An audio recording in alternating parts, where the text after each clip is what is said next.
러시아의 대문호 톨스토이를 다 아실 것입니다. 그가 쓴 단편 소설 중에 바보 이반 이야기라는 것이 있습니다. 자, 이 이야기 중에 주인공은 이반인데요. 그는 삼형제 중에 막내입니다. 형은 군인이고 둘째 형은 상인이고 이반 자신은 농부입니다.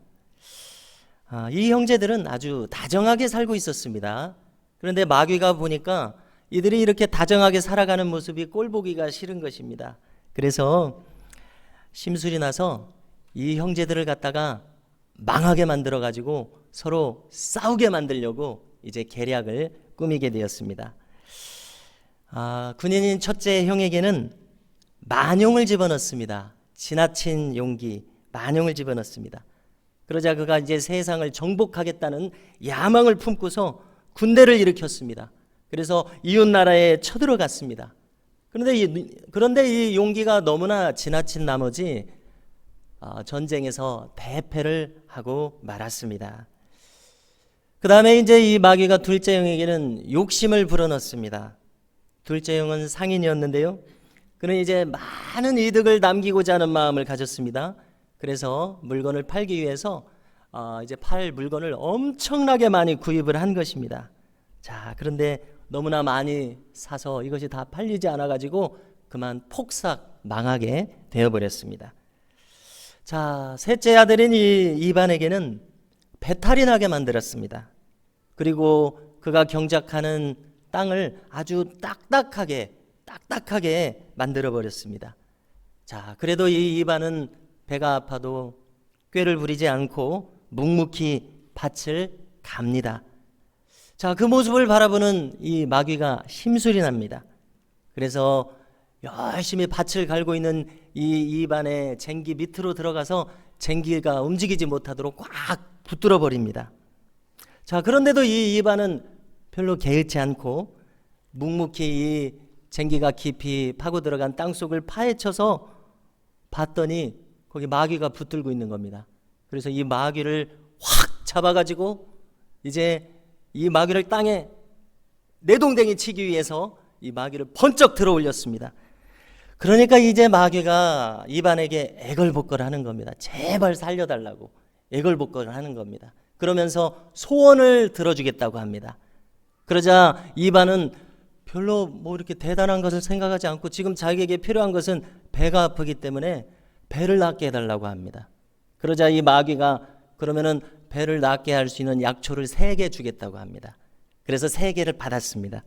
그래가지고 하나는 자기가 먹고 나았습니다. 가만히 보니까 옆에 또 개가 아파서 웅크리고 있습니다. 그래서 개한테 하나 줬습니다. 개를 낫게 했습니다. 그리고 방이 붙은 것을 보니까 이 나라의 공주님이 아프시다는 겁니다. 그래서 이 공주님을 낫게 하려고 이 약초를 들고 궁궐을 향해서 나아가는 겁니다. 자, 그런데 또 가는 도중에 보니까 어떤 거지가 또 아파서 누워 있는 겁니다. 그래서 그 약초를 그냥 거지한테 또 줬습니다. 그리고는 공주님이 여전히 불쌍해서 그냥 무작정 아무런 대책도 없이 공주님을 향해서 궁궐로 나아가는 겁니다.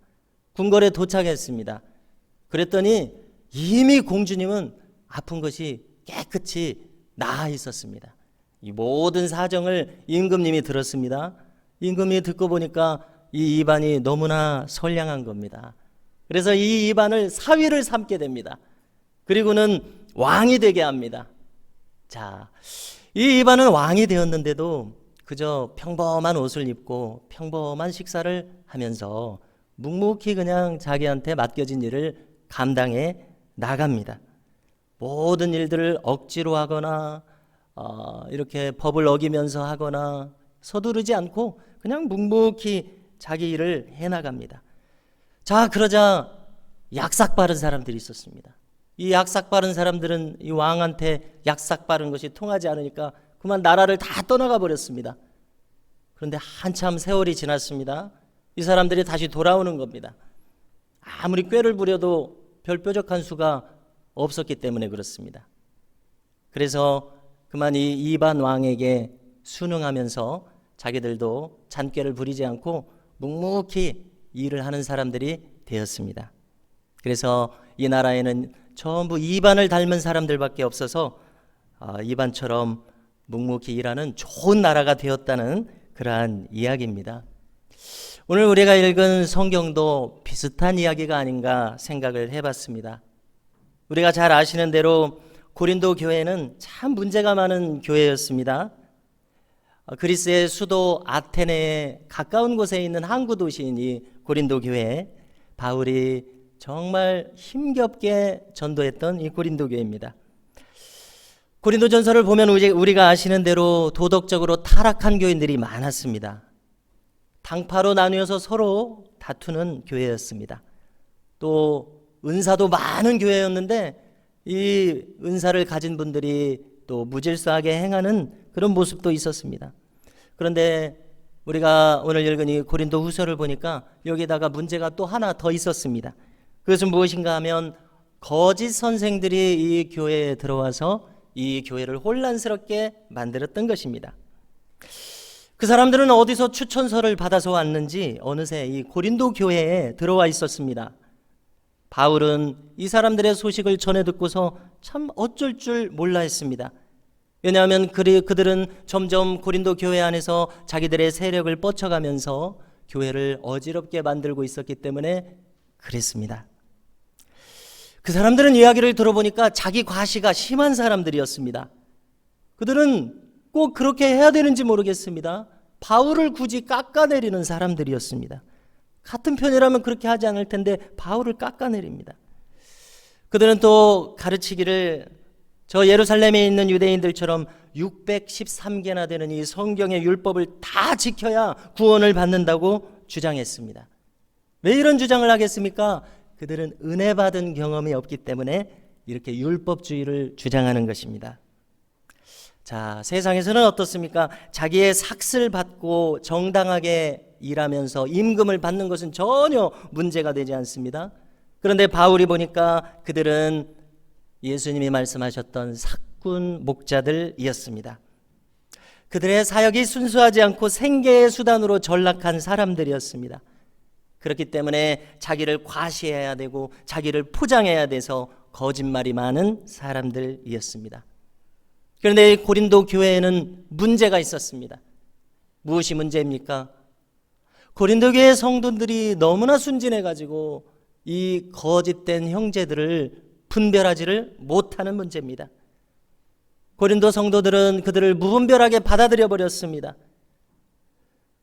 은혜를 제외한 율법주의를 주장해도 하나님의 은혜를 무시하게 되는 공로주의를 주장해도 분별력 없는 신자들은 그들의 말에 홀라당 전부 다 넘어가고 말았습니다. 그들이 불순한 의도를 가지고 그들을 자식처럼 신앙을 전수해줬던 사도 바울을 깎아내려도 경각심이 발동하지 않았습니다. 그래서 사도 바울은 고린도후서 11장 20절에서 통탄해하면서 말합니다. 누가 너희를 종으로 삼거나 잡아먹거나 빼앗거나 스스로 높이거나 뺨을 칠지라도 너희가 용납하는도다. 이렇게 통탄해하지 않습니다. 자, 바울이 이제 생각할 때, 고린도 교회를 생각할 때, 성도들을 생각할 때 이제 이것은 진리를 지키기 위한 싸움이 되어버렸습니다. 세상에 우리가 이 세상을 살면서 싸우면서 살아가고 싶은 사람이 얼마나 계십니까? 싸우면서 살고 싶은 분이 계십니까? 없을 것입니다. 그런데 이 진리를 위한 싸움은 물러설 수 없다는 것을 바울은 깨닫습니다. 왜냐하면 그가 가만히 있다가는 이 사랑하는 고린도 교우들이 비진리에 물들고 또 궁극적으로는 이 교회가 무너지게 생겼기 때문에 그렇습니다. 그래서 이제 바울은 나서서 이 고린도 후서 서신을 통해서 또 직접 사람들에게 말함으로써 저 거짓 선생들의 실체를 분명하게 드러내야 하는 사명을 느끼게 된 것입니다. 지금 그는 교회를 지켜야 되겠고 교인들을 보호하는 것이 당면한 하나님으로부터 부여받았다고 그가 느끼는 사명이 되기 때문에 그렇습니다. 우리는 지금 이처럼 이 고린도 교회의 이렇게 복잡하고 어려운 이 상황을 보면서 몇 가지 교훈을 얻고자 합니다. 첫 번째로는 우리가 신앙생활을 하면서 이 신앙의 언저리에서 불순한 의도를 가진 거짓된 사람들이 때로 있다는 것을 알아야 되겠습니다. 우리는 그것을 분별할 수 있는 능력을 길러야 되겠습니다. 우리가 고린도후서를 쭉 살펴보면은 지금 이 거짓 형제들, 거짓 선생들, 거짓 사도들, 이 사람들에게는 참된 신자라는 증거가 보이지 않습니다. 고린도후서 전체를 읽어보니까 사도 바울이 참 자세히도 반복해서 여러 번 굉장히 깊이 있게 이것을 기록한 것을 우리가 알 수가 있습니다. 그들은 결과적으로 종합적으로 말할 때 육신적인 자들이었습니다. 영적인 자들이 아니었습니다. 그래서 그 결과 그들은 대단히 이기적인 자들이었습니다. 그들은 성도들을 위해서 무엇인가를 하는 사람들이 아니고 자기 자신들을 위해서 무엇인가를 하는 사람들이었습니다. 자기가 먼저 살겠다고 용을 쓰는 사람들이었습니다. 그것이 다 보이는 사람들이었습니다. 그들은 먼저 하나님의 말씀을 혼잡하게 했습니다. 무슨 뜻입니까? 조금 전에도 거론한 것과 같습니다. 저 예루살렘에 있는 본토 유대인들처럼 이 그리스인들, 헬라인들, 이 이방인들도 저 성경에는 613가지 율법을 다 지켜야, 예수님만 믿어서는 안 되고 그걸 다 지켜야 구원받는다고 이렇게 복음에다가 무엇인가를 덧붙였습니다. 명칭을 붙이자면 율법주의적인 신앙을 그들은 주장했습니다. 자, 그런데 여러분, 진실은 무엇입니까? 자, 우리는 성경을 통해서 진실을 분명하게 알고 있어야 될 텐데요. 자, 우리가 하박국서에서 이렇게 말씀합니다. 하박국서는 긴 성경이 아닙니다. 구구절절 하나님의 율법을 늘어놓을 수 있는 그 많은 분량이 아닙니다.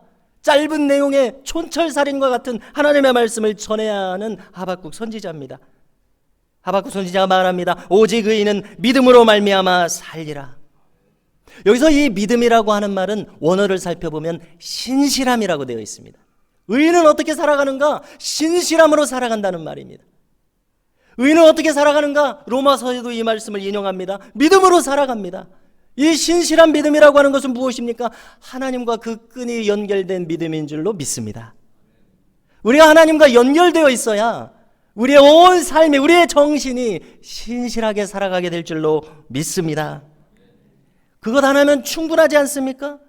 율법이 613개다 어쩐다 이런 말이 다 필요가 없습니다. 그렇게 하나씩 하나씩 기계적으로 지켜야 되는 문제가 아닌 것을 우리가 본능적으로 아니면 영적으로 알고 있지 않습니까? 613개 다 알지도 못합니다. 성도 여러분, 그 인도의 사도 바울이라는 별명이 붙은 썬다싱의 일화를 이제 다른 이야기로 썬다싱에 대해서 한 번 더 내용을 나눠보고자 합니다. 자, 그가 이번에는 네팔에 가서 전도를 하고 있었습니다. 자, 그런데 네팔은 힌두교 나라입니다. 그래서 사도 바울처럼 그도 어쩌다가 복음을 전하다가 감옥에 갇혀버렸습니다. 자, 그런데 그가 감옥에 갇혔는데 그만 살인 강도들과 함께 감옥에 갇히게 된 것입니다. 우리가 상상만 해도 얼마나 그 사람들이 거칠겠습니까? 자, 감방에 이 살인 강도들, 흉악범들과 함께 있으면서 썬다싱은 가만히 있지 않았습니다. 지금으로부터 한 100여 년 전의 인물입니다. 자, 그는 어떻게 했냐면은 만약에 여러분들이 예수님을 믿고 새로 태어나게 되면, 중생하게 되면 지금 몸은 감옥에 있을지라도 여러분들의 마음이 천국으로 변하게 될 것이다. 이런 요지로 말씀을 전했던 것입니다. 자, 썬다싱도 처음 신앙을 가졌을 때 참 충격적인 경험이 많은 것을 읽어볼 수가 있습니다. 자, 그는 극적으로 정말 하루아침에 신앙을 가지게 되지 않았습니까? 어제만 해도 극렬하게 예수님을 반대하던 사람이었는데 오늘 새벽에 하루아침에 예수님을 믿는 사람으로 변하게 됐습니다. 그래서 아버지에게 말씀드렸어요. 아버지는 이 지역의 힌두교 무사계급의 유지입니다. 이 지역의 지도자예요. 아버지에게 말씀드렸습니다. 아버지, 저는 오늘부터 기독교인입니다. 큰일 났습니다. 아무리 설득해도, 삼촌이 와서 내 재산을 다 주겠다 설득해도 이 썬다싱은 굽히지 않습니다. 왜 그렇습니까? 예수님이 이미 마음속에 들어와 버렸는데 어떻게 굽히겠습니까? 혈연이 이것을 막을 수가 있겠습니까? 막을 수가 없는 것이죠. 선다싱의 마음을 굽힐 수 없게 되자 부모님은 집을 나가라고 그랬습니다. 호적에서 파버리겠다고 그랬습니다. 이제 부자지간의 연을 끊겠으니 여기 따뜻한 국밥이라도 한 그릇 먹고 이제 나가버리라고 그랬습니다. 그런데 그 마지막 주는 식사에다가 아버지가 독을 탔습니다. 차라리 죽어버리라는 것이죠. 자, 그런데 비몽사몽 헤매면서 이 선다싱은 자기가 핍박했던 선교사님, 미국 선교사님 집에 가서 구원을 받게 되는 이야기가 있었습니다. 이런 간증 같은 것을 막 하면서 이제 복음을 전했겠죠. 그랬더니 그 흉악범들이 예수님을 믿기 시작한 것입니다. 자, 그래서 어느 날 간수가 들여다보니까 참 가관입니다. 이 강도들이 선다싱과 함께 찬송을 합니다. 기도를 합니다. 난리가 났습니다. 그래서 간수가 끌끌 혀를 차면서 말하기를, 야, 정말 천국에 딴 데 없고 여기가 지금 천국이 여기 이루어졌구나, 이렇게 말했다는 것이 기록되어 있습니다. 저에게도 이 똑같은 경험은 아니지만 비슷한 경험이 있는 것 같습니다. 제가 이제 20살 때 이제 신학교 1학년이 되어서 3월 달에 딱 수업을 몇 시간 이제 들었을 때입니다. 수업을 듣고 나면 이제 화장실을 가야 되니까 쉬는 시간에 이렇게 나오는데, 저하고 같이 입학했던 친구가, 이 친구는 대구제일교회 연도라고 하는 친구인데, 저를 이렇게 딱 보더니 뜬금없이 얘기하는 겁니다. 야, 너 찬양하는 사람이지? 이렇게 뜬금없이 얘기하는 겁니다. 또 저는 또 마음속으로 어떻게 알았냐? 얼굴에 써 있는지. 제가 보니까 그 친구도 얼굴도 허여멀건하니 참 선량하게 생겼었습니다. 자, 무엇입니까? 제가 무엇을 말씀드리고 싶은 것입니까? 하나님의 복음이 우리 안에 들어와 있어서 그리스도의 생명이 우리 안에 있으면 그것은 숨길 수 없게 되는 줄로 믿습니다. 우리 안에 허락하시는 구원의 기쁨과 그 구원의 감사가 우리 마음에 숨길 수 없어서 그리스도의 향기가 되어서, 그리스도를 아는 냄새가 되어서 그것이 우리에게서 발산되게 되는 것을 막을 수가 없다는 말입니다. 진정으로 은혜를 받은 사람은 그것을 숨길 수가 없습니다. 자, 그런데 저 고린도 교회 이 거짓 선생들을 한번 보십시오. 남을 깎아내립니다. 그리고 자화자찬해서 자기를 높입니다. 자, 은혜는 어디 가고 율법주의를 주장합니다. 여러분, 이 은혜를 알지 못하니까 정말 이거는 정확하지 않은 애먼소리나 하는 이런 사람들이 되어버리는 것입니다. 본인들이 교회를 어지럽히고 있다는 것을 깨닫지 못하고 있을는지도 모릅니다. 그러나 만일 분별력이 있는 사람이라면 그들이 잘못 가고 있다는 것을 다 알아차릴 수밖에 없다고 믿습니다. 자, 우리가 이 고린도 교회를 통해서 얻고자 하는 두 번째 교훈이 있습니다. 자, 그것은 이것입니다. 바울을 보십시오.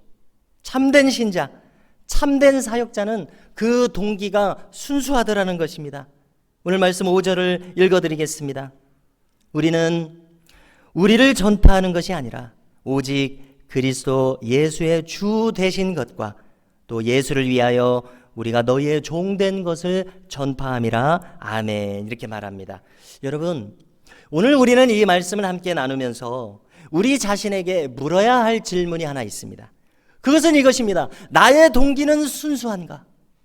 나의 동기는 순수한가? 내 마음 깊숙이 있는, 내가 이 직장에서 내가 학업을 하면서 내가 이 인생길을 살아가면서 내가 무슨 마음의 동기로 행하고 있는가? 그리고 그 동기는 순수한가? 이것을 물어봐야 되겠다는 것입니다. 우리가 신앙생활하고 있는 동기, 지금 이렇게 예배를 드리는 동기, 직장생활하는 그 목적과 동기, 그 동기가 순수하냐 이것입니다. 내가 지금 교회에서 봉사하는 동기, 또 헌금하는 동기, 무엇인가를 위해서 기도하는 동기, 그것이 순수하냐고 우리 자신에게 물어야 되겠다는 것입니다. 여러분, 바울은 그 사역하는 동기가 순수했습니다.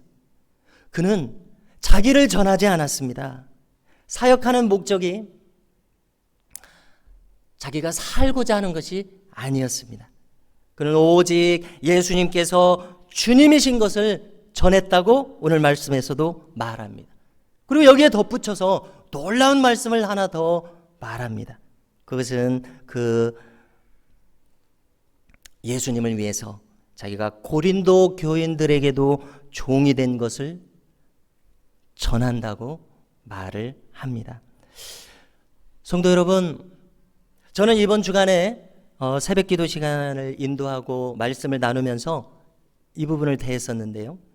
이 부분을 읽고 전하면서 참 충격을 받았습니다.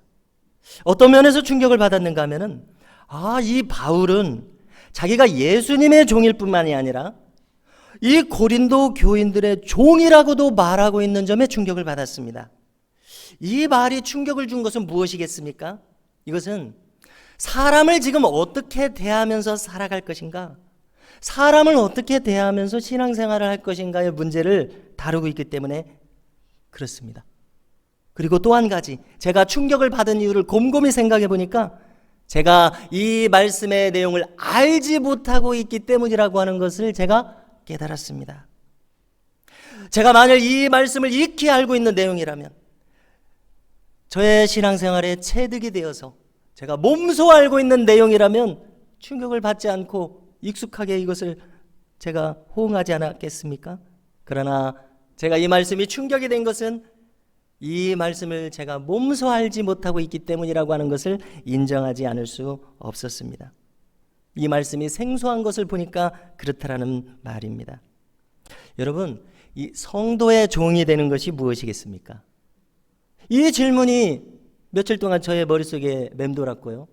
오늘 아마 말씀을 전하고 나서도 이 질문이 저의 뇌리에서 맴돌 것 같습니다. 성도의 종이 된다고 하는 것이 무엇일까?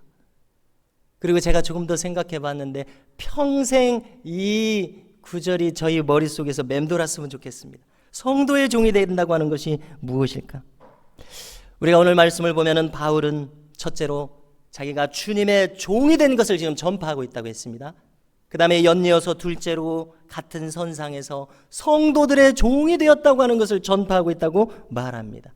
그러면 이것은 무슨 뜻입니까? 주님의 종이 된 것하고 성도의 종이 된 것이 다른 것이 아니라 똑같은 것이라고 하는 것을 바울이 깨닫고 지금 역사하고 있다는 것을 우리가 알게 됩니다. 지금 이 바울은 이 말씀을 통해서 사역자가 성도를 어떤 마음으로 대하고 있느냐를 묻고 있다고 생각합니다.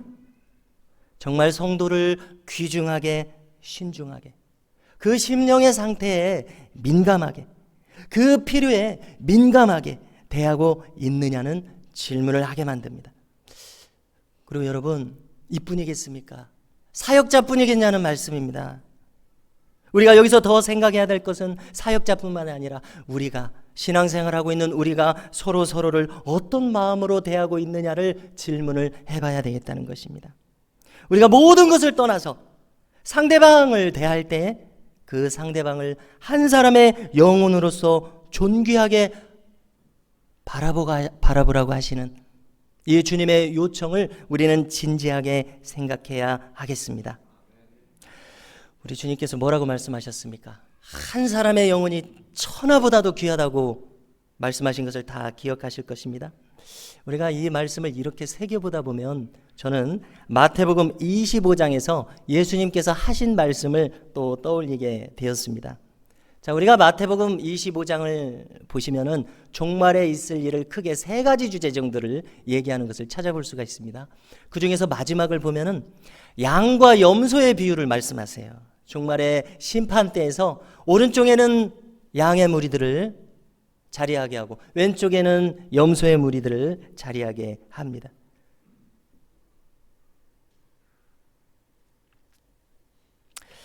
자, 이때에 주님께서 오른쪽에 있는 양의 무리들에게 말씀하십니다. 창세로부터 너희들에게 예비된 하나님의 나라를 상속하라, 이렇게 말합니다.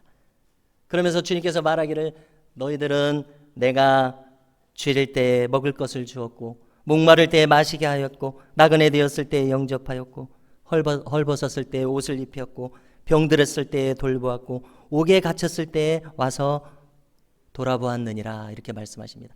자, 그러자 그 양들의 자리에 있는 그 의인들이 뭐라고 대답하셨는지 다 기억하시죠? 그들이 이렇게 대답하지 않았습니까? 주님, 저희들이 언제 주님을 돌아봤습니까? 언제 주님을 먹였습니까? 언제 주님이 갇히신데 저희가 찾아봤습니까? 이렇게 물어보니까 주님께서 뭐라고 대답하셨습니까? 다 기억하실 것입니다.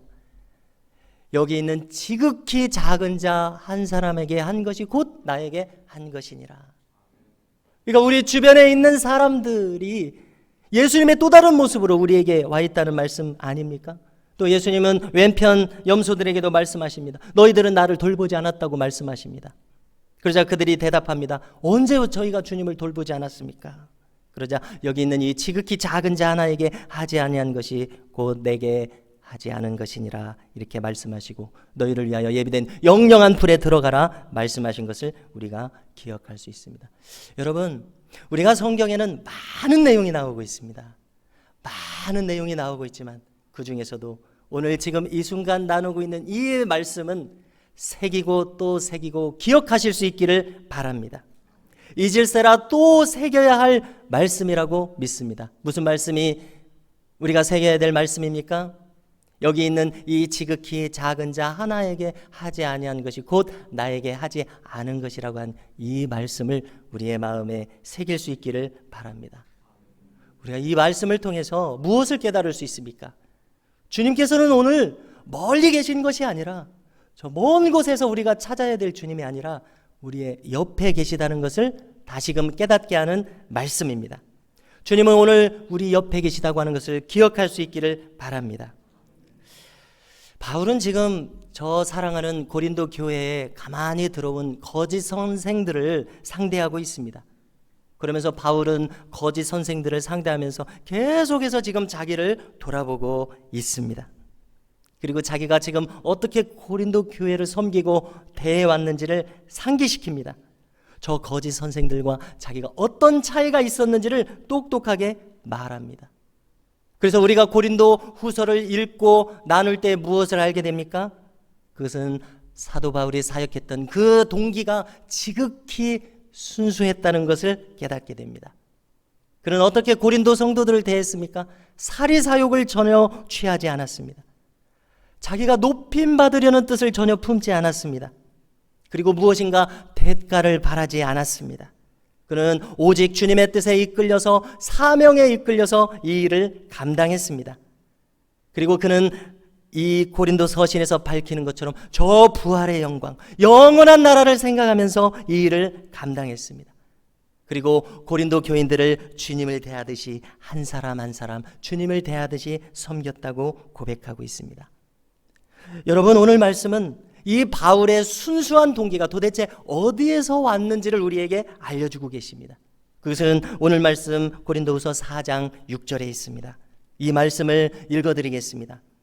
어두운 데에 빛이 비치라 말씀하셨던 그 하나님께서 예수 그리스도의 얼굴에 있는 하나님의 영광을 아는 빛을 우리 마음에 비추셨느니라. 아멘.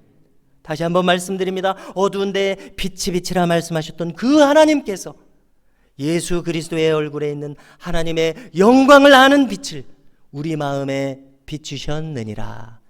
할렐루야. 그래서 이 빛을 받아서 사도 바울의 마음이 혼잡하지 아니하고 순전한 마음으로 행할 수 있었음을 우리가 알게 됩니다. 태초에 하나님께서는 빛이 있으라. 그 빛을 창조하신 하나님께서 예수님의 얼굴에 있는 하나님의 영광을 아는 빛을 우리 마음에 비추셨기 때문입니다. 오늘도 그 영광스러운 빛이 저와 여러분들의 심령에 창조되기를 주님의 이름으로 축원합니다. 그래서 우리가 순수하고 아름다운 신앙의 동기로 살아가실 수 있기를 주님의 이름으로 축원합니다.